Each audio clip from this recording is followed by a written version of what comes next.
moment and think about one skill you consider an innate talent.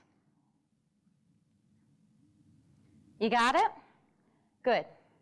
We'll come back to it. I grew up in a household that told me that I had some natural God-given talents, and I had to find them and use them.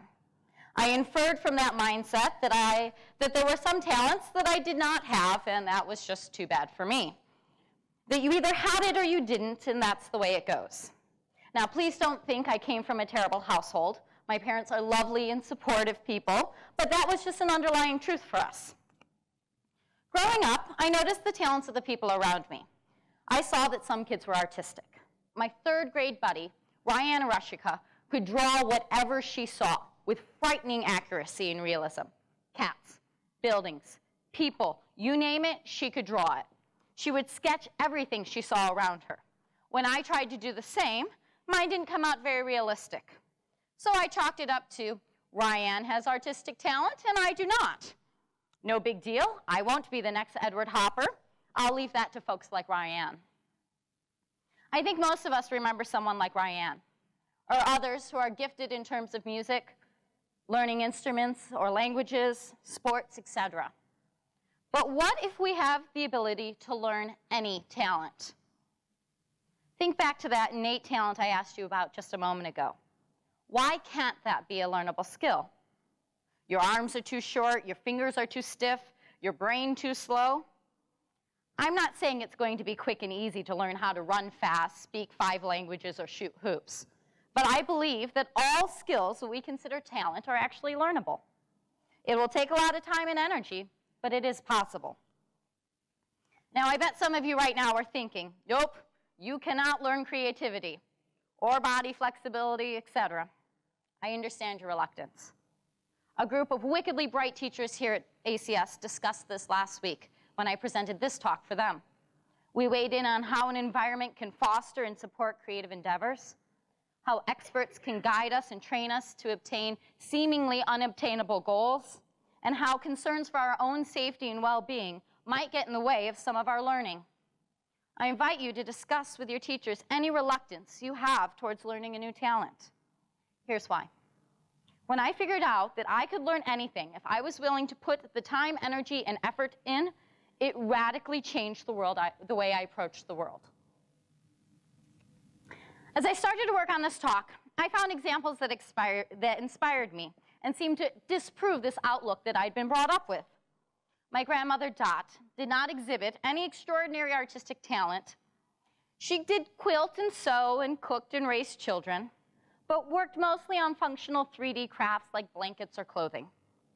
But at the age of 86, with the help of another little old lady friend, she decided to learn to watercolor. Twice a week for an entire summer, the ladies would get together and practice painting under the guidance of the experienced little old lady artist.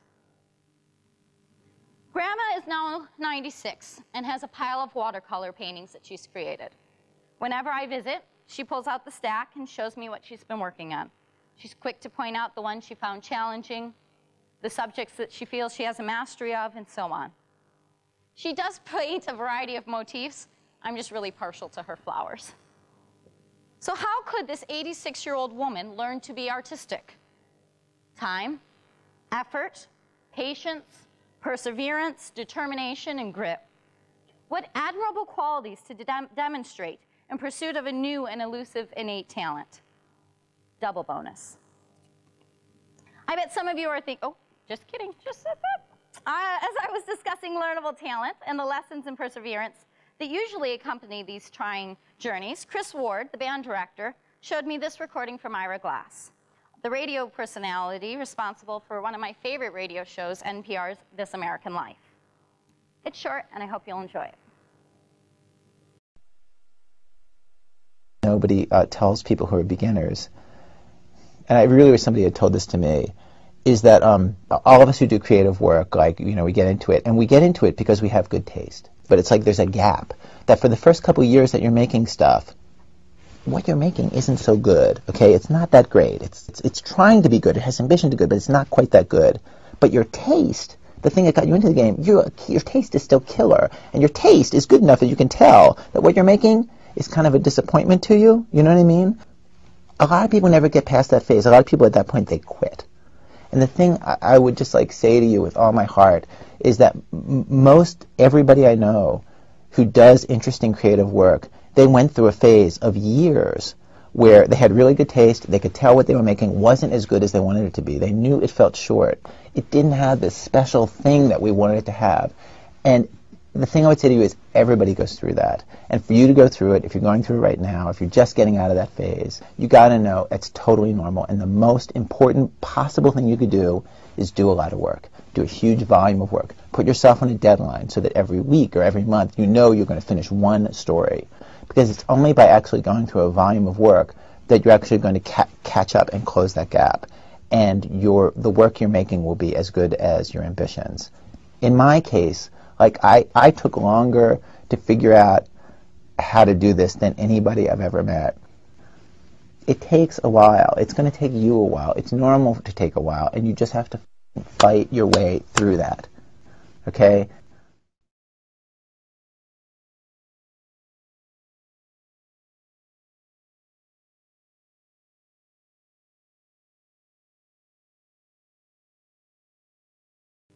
So you just have to fight your way through that.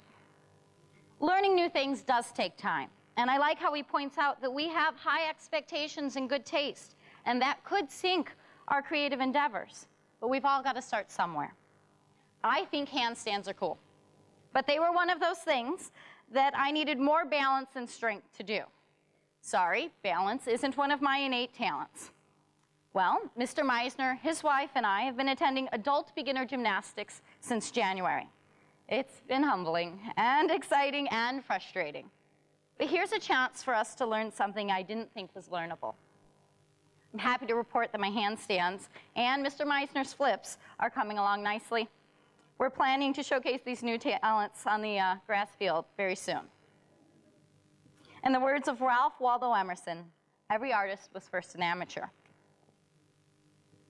If you're thinking you just don't have time to commit to learning a new talent, science is on our side.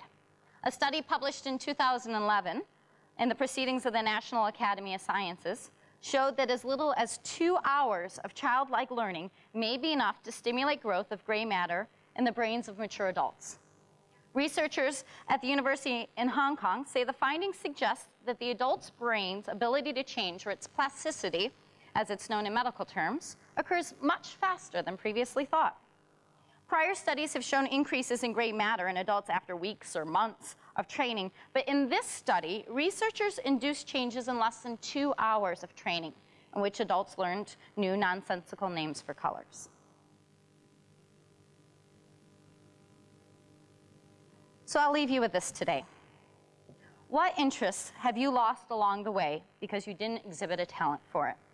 Maybe it's time to revisit it. Thank you.